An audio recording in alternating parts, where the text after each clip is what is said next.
नमस्कार दोस्तों, एक बार फिर से आप सभी का हार्दिक स्वागत, अभिनंदन इस चैनल जीआर स्टूडियो में। मैं गणपत चौधरी।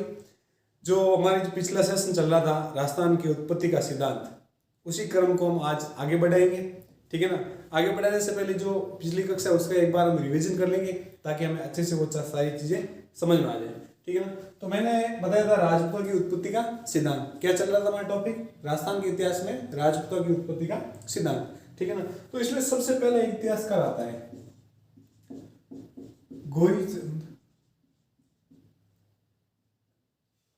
गौरीशंकर हीराचंद ओझा। गौरीशंकर हीराचंद ओझा। ठीक है ना। इसने क्या कहा था कि राजपूत यानी ओझा है। ठीक है ना। राजपूत शुद्ध रूप से आर्य है। ठीक है ना।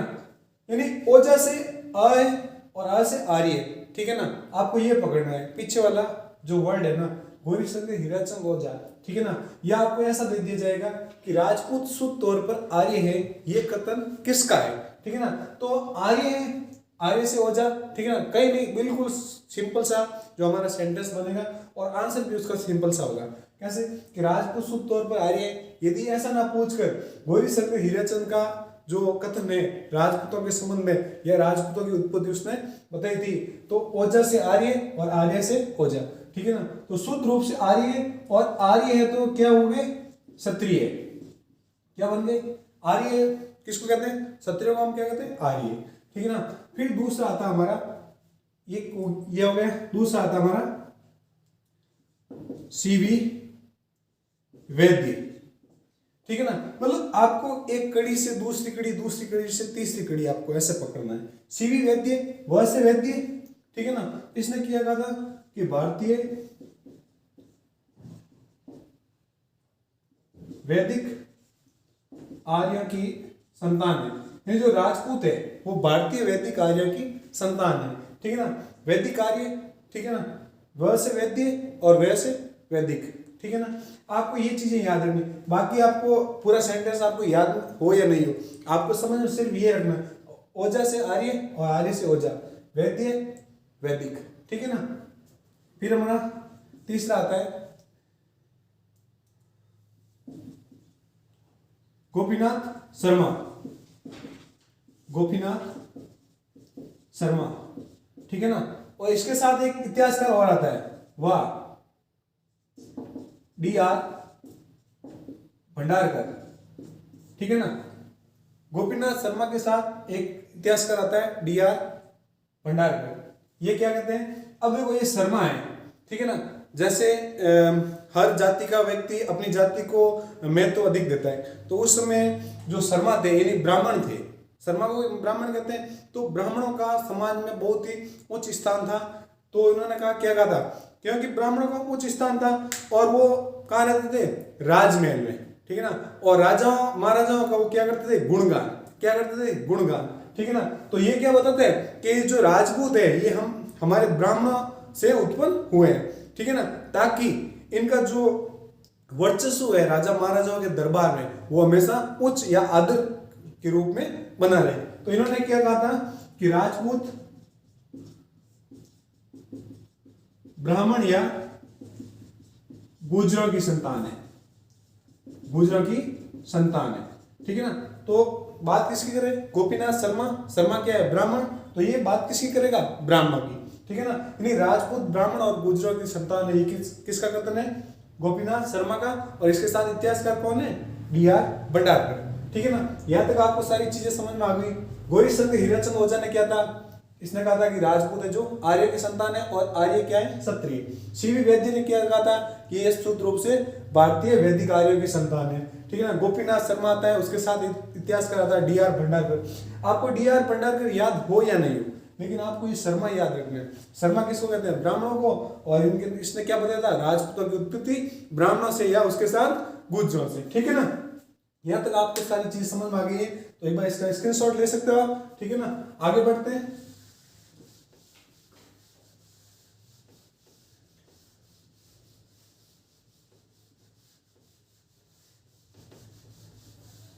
अब एक इतिहासकार आता है, चौथा पॉइंट है हमारा नयनचंद्र सूरी, ठीक है ना। और इसने एक ग्रंथ लिखा था हमीर महाकाव्य, हमीर महाकाव्य, ठीक है ना। और इसके साथ एक इतिहासकार और आता है जैनक भट्ट, ठीक है ना। और इसने कौन सा इतिहास मतलब कौन सा ग्रंथ लिखा था, पृथ्वीराज विजय, ठीक है ना। आपको कंफ्यूज नहीं होना है, पृथ्वीराज विजय किसने लिखा था। देखो उत्पत्ति के साथ साथ आपको दो ग्रंथ आपको याद हो रहे हैं आसानी से, कौन कौन से, नयनचंद्र सूरी ने लिखा था हमीर महाकाव्य और जैनक भट्ट ने लिखा था पृथ्वीराज विजय, ठीक है ना। इन दोनों ने क्या कहा था, अब देखो सूरी, स से सूरी और स से सूर्य, ठीक है ना। तो राजपूत है जो क्या है, सूर्यवंशी, क्या है, सूर्यवंशी, ठीक है ना।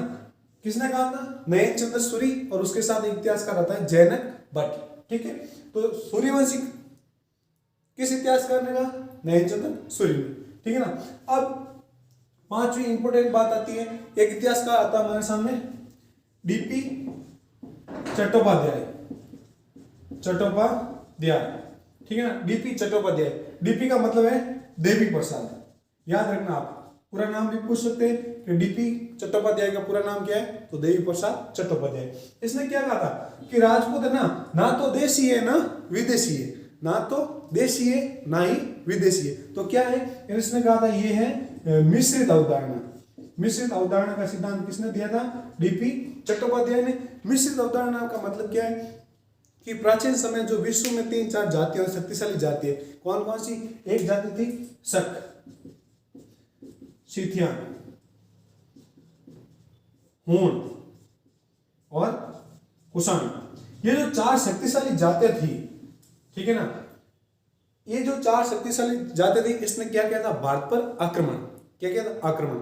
और जब हमारी जो भारतीय संस्कृति है ये इतनी अच्छी और बिल्कुल मिलनसार संस्कृति है, आज हम इतिहास को उठा के देखते हैं ना, कोई भी चाहे वो बाहर से किसी कोई भी जाति आई हो, मुगल आए हो, अंग्रेज आए हो, उन्होंने अपना स्थायी रूप से भारत में निवास करना शुरू कर दिया था, ठीक है ना।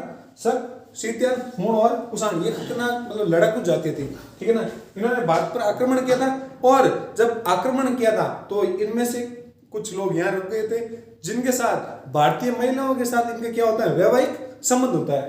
क्या होता है, वैवाहिक संबंध, वैवाहिक संबंध, ठीक है, किसके साथ, भारतीय महिलाओं के साथ, ठीक है।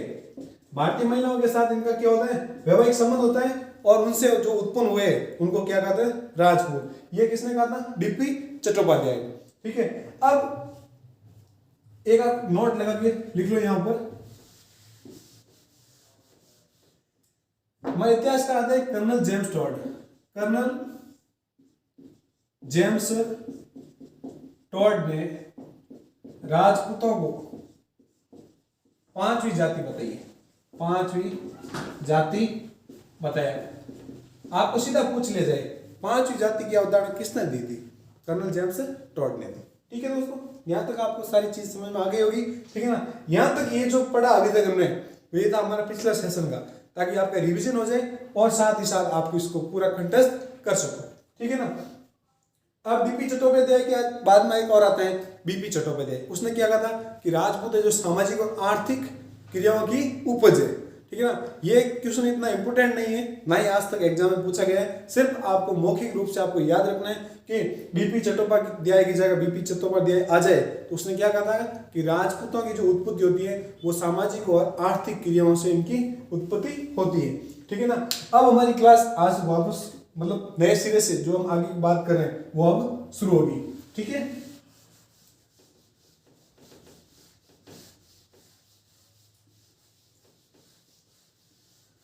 अब हम बात करेंगे आगे, राजपूतों को विदेशी बताया गया है, राजपूतों को विदेशी मत दिया, किसने दिया, कर्नल जेम्स टॉड ने, ठीक है। मतलब राजपूतों को विदेशी बताया गया है, ठीक है ना।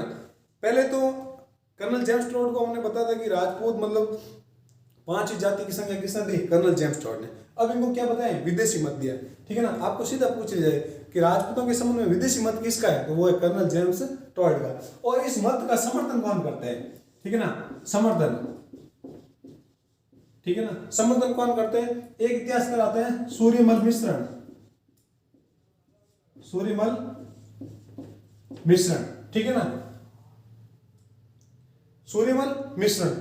और दूसरा इतिहासकार कौन आते हैं, नयनचंद्र सूरी, ठीक है ना। नयनचंद्र सूरी ने राजपूतों को सूर्यवंशी बताया, लेकिन साथ ही साथ वो इस मत को भी मतलब अपना समर्थन देता है, किस मत को, कि जो राजपूत है वो कहीं ना कहीं विदेशी जाति से संबंध रखते हैं, ठीक है ना। तो आपको सीधा ये पूछ लिया जाए कि राजपूतों का विदेशी संबंध, विदेशों से संबंध है या मत है, ये किसने दिया, कर्नल जेम्स टॉड ने। और इस कथन का समर्थन किस इतिहासकार ने किया था, तो तब आप बता सकते हो सूर्यमल मिश्रण और नयनचंद्र सूरी ने, ठीक है। तो अब विदेशी मत तो हो गया, ठीक है ना। अब विदेशी में भी कौन कौन सी जातियों से संबंधित है, वो कर्नल जेम्स टॉड कहते हैं, कर्नल जेम्स टॉड। इसने दो जातियां बताई थी, एक तो शक और एक सीथियान, शक और सीथियान, दो जाति के संबंध में बताता है कि राजपूतों का संबंध इन दो विदेशी जातियों से है, शक और सीथियान, ठीक है ना।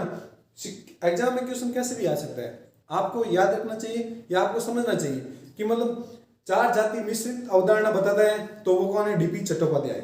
चार जाति किसकी, कौन कौन की, शक, सीथियान, हूण और कुषाण, ठीक है। और फिर दो जाति से संबंध कौन बताता है, कर्नल जेम्स टॉड, ठीक है ना। फिर आता है हमारे एक इतिहास का हमारे सामने आता है विसेंट ए स्मिथ, क्या नाम है इतिहास का, विसेंट ए स्मिथ। उसने क्या कहा था कि राजपूत है जो एक जाति है यूची, हूण तथा गुर्जरों की संतान है। यानी जो राजपूत है, ये इतिहासकार कौन है, विसेंट ए स्मिथ। इसने क्या कहा था कि राजपूत है ना वो यूची, हूण तथा गुर्जरों की संतान है, ठीक है ना। तो आपको ये सेंटेंस दे सकता है कि यूची, हूण, गुर्जरों की संतान किस इतिहासकार ने बताया है, या ये इसका मत किसने दिया है, तो आपको याद रखना है विसेंट ए स्मिथ ने, ठीक है। यहां तक आपको समझ में आ गया होगा। अब बात करते हैं आगे, राजपूतों का विदेशी मत किसने दिया, कर्नल जेम्स टॉड ने, ठीक है ना। इसका समर्थन किसने किया था, सूर्यमल मिश्रण, और एक साथ में इतिहासकार आता है नयनचंद्र सूरी। फिर हमारे एक इतिहासकार आते हैं, मतलब कर्नल जेम्स टॉड दो जातियां बताई थी राजपूतों के संबंध में, कौन कौन सी, शक और सीथियान, ठीक है। फिर आता है विसेंट ए स्मिथ, एक इतिहासकार आता है, उसने क्या कहा कि राजपूत है जो यूची, हूण और गुर्जरों की संतान है, ठीक है।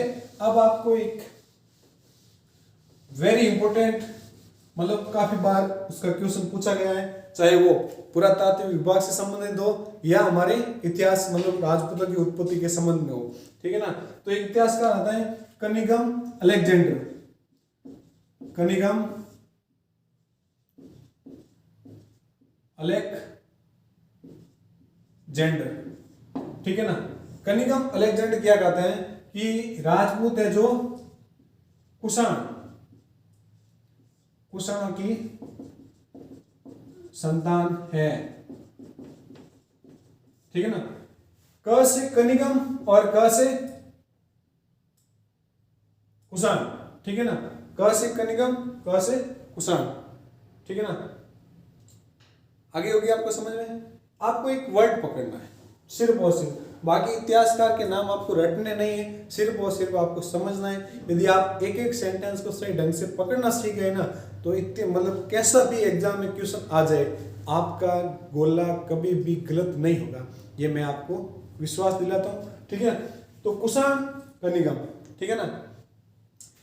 अब अलेक्जेंडर के संबंध में और भी बातें हैं जो आपको साथ साथ बता देता हूँ कि इस कनिंघम अलेक्जेंडर ने क्या कहा था, मतलब 1853, याद करो 1853 की घटना क्या है। इसने सर्वप्रथम हड़प्पा सभ्यता का सर्वे किया था, हड़प्पा सभ्यता का प्रथम सर्वे किया था इसने, प्रथम सर्वे। यानी आपको देखो, अब बात सिर्फ और सिर्फ हम यहाँ उत्पत्ति के सिद्धांत, लेकिन साथ ही साथ आपको कनेक्ट रहना चाहिए, ठीक है ना। आप कनेक्ट बनाए रखोगे ना तो क्वेश्चन मतलब दिमाग में झटके मारेंगे और आपके आंसर राइट होते चले जाएंगे। आपको ये क्वेश्चन ना देकर ये दे दे फिर आप कहोगे सर हमने तो कनिगम को पढ़ा ही नहीं सही ढंग से, तो अब पढ़ लो, नहीं पढ़ा तो अब आप तैयार। 1853 की घटना हड़प्पा सभ्यता का प्रथम सर्वे आता है। फिर दूसरी घटना घटित होती है 1856, यानी इनके 3 साल बाद इसने दोबारा यानी दूसरी बार हड़प्पा का सर्वे किया था, ठीक है। और इस कनिगम को क्या कहा गया है? भारतीय पुरातत्व विभाग का जनक, भारतीय पुरातात्विक विभाग का जनक, बहुत इंपॉर्टेंट चीज है, ठीक है ना। और भारतीय पुरातत्व विभाग की स्थापना कब हुई? स्थापना होती है 1861, ठीक है ना। देखो भारतीय पुरातत्व विभाग की स्थापना भी मैंने आपको बता दिया है, कब हुई वो भी बता दिया है, इसका जनक कौन था वो भी मैंने आपको बता दिया है। यानी एक लाइन के साथ आपको 3-4 क्वेश्चन आपके आज की क्लास में सॉल्व हो गए, और वो भी वेरी इंपॉर्टेंट क्वेश्चन। तो एक बार इसका स्क्रीनशॉट ले लो। फिर नेक्स्ट हमारा जो एक बहुत ही शानदार लाजवाब जो हमारा राजपूतों की उत्पत्ति के संबंध में और सर्वमत सबसे ज्यादा मत उसको दिया गया, उस सिद्धांत के बारे में बात करेंगे। इसको एक बार स्क्रीनशॉट ले लो।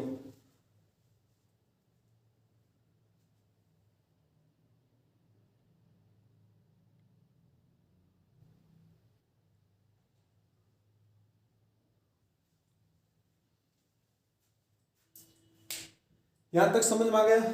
ठीक है। बात करें राजपूतों की उत्पत्ति का सिद्धांत, ठीक है ना। उसमें एक इतिहासकार आता है कनिगम अलेक्जेंडर। क्या है? कनिगम अलेक्जेंडर, जिसने क्या बताया थे? कुषाणों की संतान बता रखा है, ठीक है, राजपूतों को। और इसी के संबंध में एक घटना घटित होती है 1853 ईस्वी में। क्या करते हैं ये कनिगम? हड़प्पा सभ्यता का सर्वप्रथम सर्वे करता है, ठीक है ना। कब करते हैं? 1853। हम बात करेंगे सभ्यताओं की, तब इस कनिगम अलेक्जेंडर के क्वेश्चन मतलब सीधे सीधे सबसे पहले आपको इसी को ही पढ़ना होगा, ठीक है ना।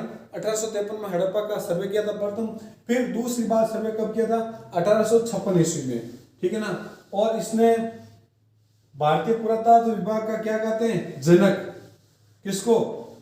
कनिगम अलेक्जेंडर को। और भारतीय पुरातत्व विभाग की स्थापना कब होती है? 1861 ईस्वी, ठीक है। यहां तक आपको सारी चीजें समझ में आ गई होगी। अब एक वेरी इंपॉर्टेंट सिद्धांत बचा हमारा, राजपूतों की उत्पत्ति के संबंध में एक वेरी इंपॉर्टेंट सिद्धांत है। राजपूतों की उत्पत्ति अग्निकुंड से, अग्निकुंड से। अग्निकुंड जो हमारा सर्वमत और सबसे ज्यादा इतिहासकार इसी से मानते हैं, ठीक है ना। तो एक इतिहासकार आता है हमारा अग्निकुंड।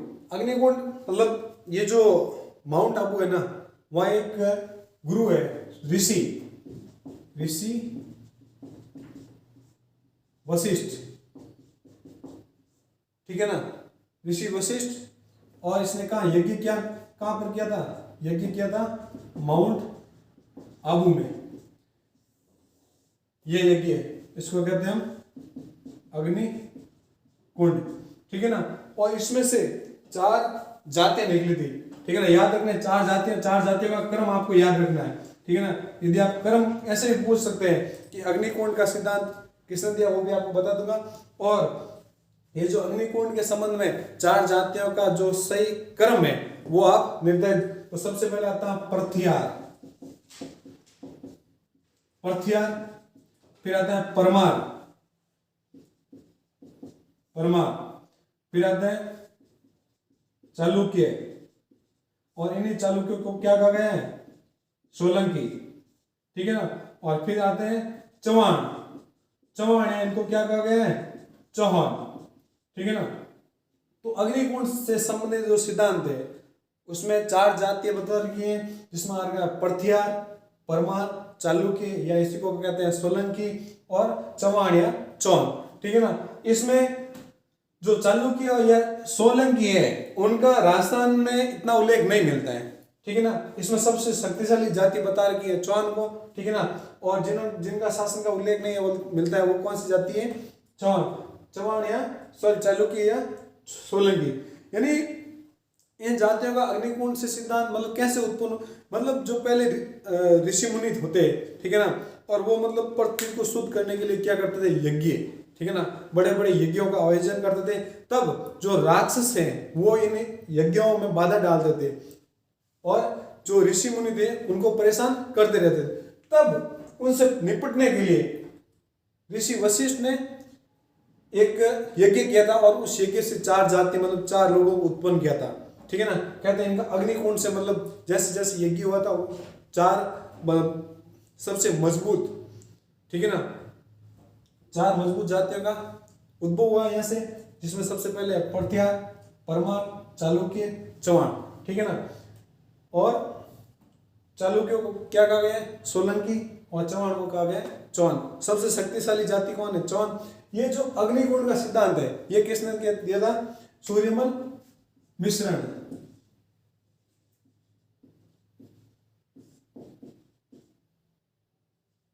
सूर्यमल मिश्र ने, ठीक है। यानी जो अग्निकुंड का सिद्धांत है वो किसने दिया था, चंद्रबरदई ने। किसने दिया था, चंद्रबरदई ने, चंद्रबरदई ने, ठीक है ना।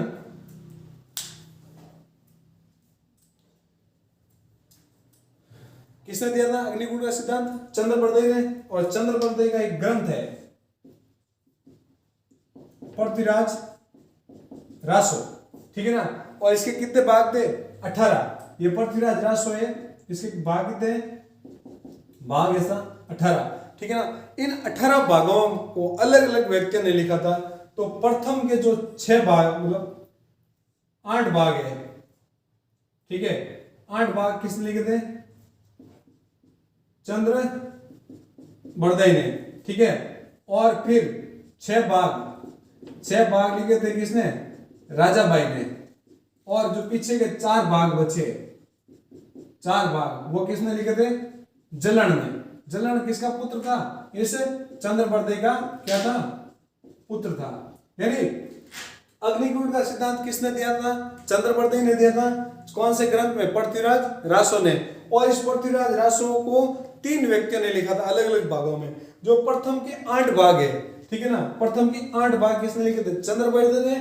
फिर उसके जो 6 भाग है वो लिखे थे किसने, राजाबाई ने। और जो अंतिम 4 भाग थे वो किसने लिखे थे, जलन। और जलन किसका पुत्र था, चंद्रबरदई का। आपको एग्जाम में ऐसा पूछ लिया जाए कि पृथ्वीराज रासो की रचना किसने पूरी की थी, तो पूरी किसने की थी, जलन ने की थी।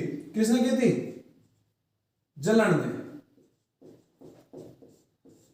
ठीक है ना। और पृथ्वीराज रासो की शुरुआत किसने की थी, तो किसने की थी, चंद्रबरदई ने। यहां तक आपको समझ में आ गया। यानी अग्निकुंड का सिद्धांत किसने दिया था, चंद्रबरदई ने, ठीक है। और चंद्रबरदई ने कौन सा ग्रंथ लिखा था, पृथ्वीराज रासो।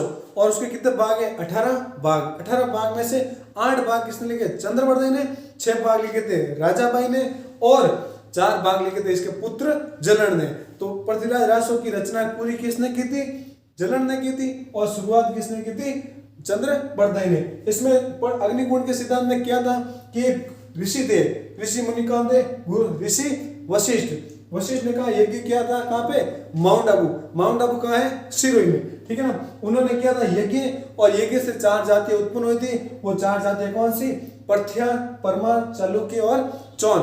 वेरी इंपोर्टेंट है। अधिकांश इतिहासकार इसी मत को समर्थन देते हैं और इस मत से संबंधित आपको कहीं ना कहीं किसी भी एग्जाम में आपको क्वेश्चन पूछ लेंगे, ठीक है ना। तो आज हमारे ये राजपूतों की उत्पत्ति का सिद्धांत हो गया हमारा खत्म, ठीक है ना। और कल हम बात करेंगे मेवाड़ के इतिहास से शुरू करेंगे कल हमारी, ठीक है ना। तो आज की क्लास हम यही रोकेंगे।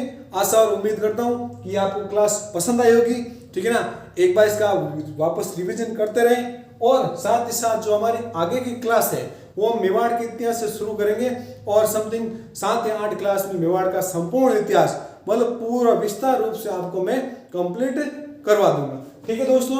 यदि आपको कोई चीज इसमें पूछनी है तो आप कमेंट बॉक्स में मुझे कमेंट कर सकते हो और साथ ही साथ कहीं डाउट हो आपका कि सर ये चीज़ हमें समझ में नहीं आई तो भी मुझे कमेंट बॉक्स में आप बताते रहें और इस वीडियो को ज़्यादा से ज़्यादा शेयर करें ताकि मैं इसी जोश इसी उत्साह के साथ आपके सामने मैं daily back to back classes लेता रहूं। बहुत बहुत धन्यवाद। जय हिंद।